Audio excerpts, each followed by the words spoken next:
Huey Long served as the governor of Louisiana and later senator from 1928 to 1935. He championed the anti-New Deal leftist movement and his radical Share Our Wealth program via an unconventional style and target demographic. He gave many poor people hope during the Great Depression and in a way became their hero. While his death halted the progress of the populist movement at the time, his breaking of the barrier against campaigning for the working class has influenced the modern political climate. During the 1890s, Louisiana had a huge populist movement. Populism, as an ideology, is based on appealing to everyday people. It always advocates putting the majority before the few. However, the rest of the United States was unlike Louisiana. The rich detested populism due to its invalidation of a caste system, while others believed it was uncivilized. Populism was popular among the working class, due to the direct appeal of their demographic. After the 1896 presidential election, populism faded as an ideology due to the Democratic Populist Coalition candidate William Jennings Bryan's loss of the election. In spite of this, populism remained a strong concept in Louisiana. Huey Long, a Louisiana native who had become a successful lawyer, wanted to climb his way up the political ladder, hoping someday to become president. With the support of the community, Long became Louisiana's railroad commissioner in 1918, where he made a name for himself through a lifelong feud with Standard Oil, a company that dominated the Louisianian oil business at the time. The fortunes of Standard Oil made them an easy target for Long and his working-class voter base. A strong believer of populism, Long exploited the ideologies extensively in his own political career to gain a favorable relationship with the poor. Though Long lost his first bid for state governor, he campaigned aggressively during a second bid, making ambitious promises for when he'd enter office and appealing to the lower classes of Louisiana. He often made callbacks to his childhood struggles, attacked the corporations and rich of Louisiana, and acted as one of them. Long won the governor's race by a landslide, carrying over 2/3 of all the state's parishes, and gathering 44% of the vote over his two major opponents. It was clear that the poor were sick and tired of what they now considered as establishment politicians, who had become ineffective in leadership and failed to achieve anything. As governor, Long built a ruthless grip on power over the government of Louisiana, which sometimes violated Louisiana's constitution. Long filled every position he could with loyalists, centralizing power through the seat of the governor. After a failed impeachment attempt in 1929, Long hunted down and fired almost everyone who opposed him. Though some politicians deemed him a dictator, Long fulfilled his populist promises, and this style of governing allowed him to accomplish much more than his predecessors. Using his power, Long also implemented public programs to help serve the same voters who had made him governor. These programs were beneficial for the poor of Louisiana and sought to improve the quality of education within the state. Under Long's governorship, new schools were built that offered free textbooks for elementary schoolers and adult literacy classes. Because Long was ineligible to run as governor again in 1932, he ran for a Louisiana Senate seat.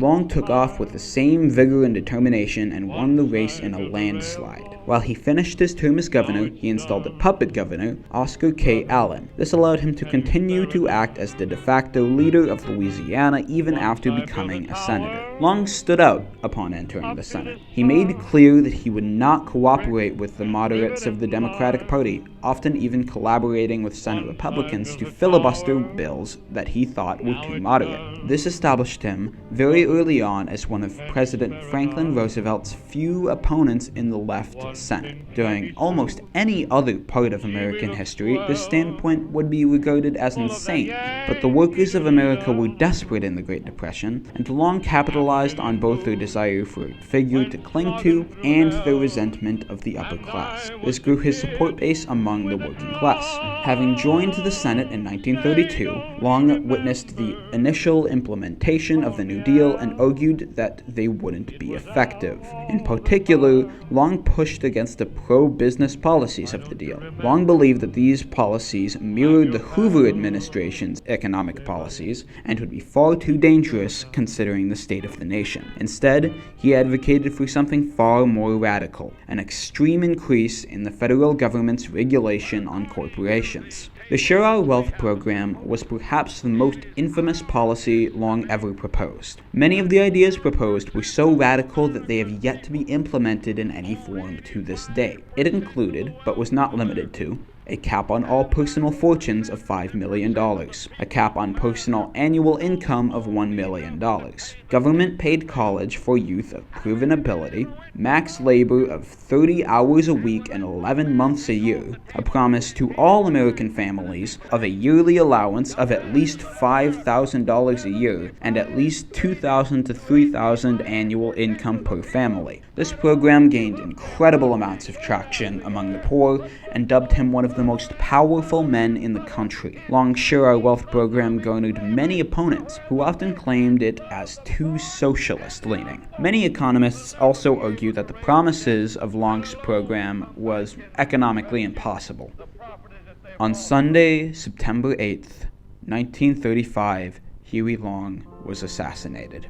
While he walked through a corridor with his bodyguards, Dr. Carl Weiss, the son-in-law of a political opponent, appeared from behind a pillar, walked towards them, raised a pistol, and shot Long. The state was taken completely off guard when Long died in the hospital on Tuesday, September 10th. One of the final things Long ever said was, "God, don't let me die.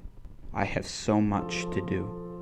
After Long's funeral, his political allies, often referred to as Longites, swooped into the power vacuum of his empty seat. From 1935 to 1939, after Long's death, the Longites rarely faced any major political opposition. However, in a series of publicized trials involving tax evasion in 1939, many of these allies were found to be corrupt. Their total control over the government was lost as many of their ranks were imprisoned and much of the public turned against them. From then on, the Longite wing of the Democratic Party in Louisiana would only find some success, but never in the way they had before the trials.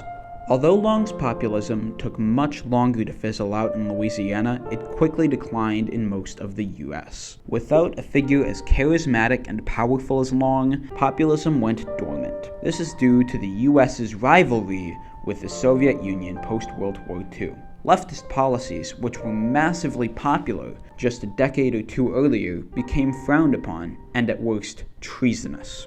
Once widely supported, Long's political ideologies were thus rejected. In spite of this, populist ideologies and tactics have slowly become popular again after the fall of the USSR. During Long's campaigns, he often portrayed himself as a member of working-class Louisiana. He recounted childhood stories, showed the blemishes of his clothing, and spoke personally to crowds. These tactics made him appeal to voters as he appeared equal to his supporters. While the politicians of today might not use the exact same examples, their usage of Long's doctrine is unparalleled. President Donald J. Trump is a right-wing populist. Trump, a hugely divisive public figure, fought his way through the party establishment to carve out an ideology of his own. Most importantly, he won the White House with successful appeals to the American middle class and presented himself as a relatable figure to the disenfranchised working class.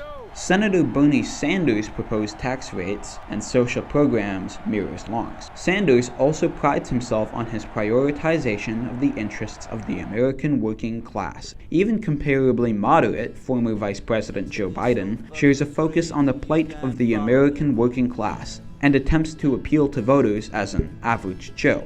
Huey Long was not a black and white figure. His dictatorship of Louisiana stands in stark contrast to the good that came of his public programs. Though his assassination was both a tragedy and a triumph for Louisianians, his campaigning tactics broke the barriers of a middle/working class society. Huey Long, through his campaigning style, The way he presented himself to voters and the attention he got doing it directly increased the number of middle/working class voters during the time period. In the 2020 presidential race, any candidate who has the ability to capitalize on that group may be the most divisive factor.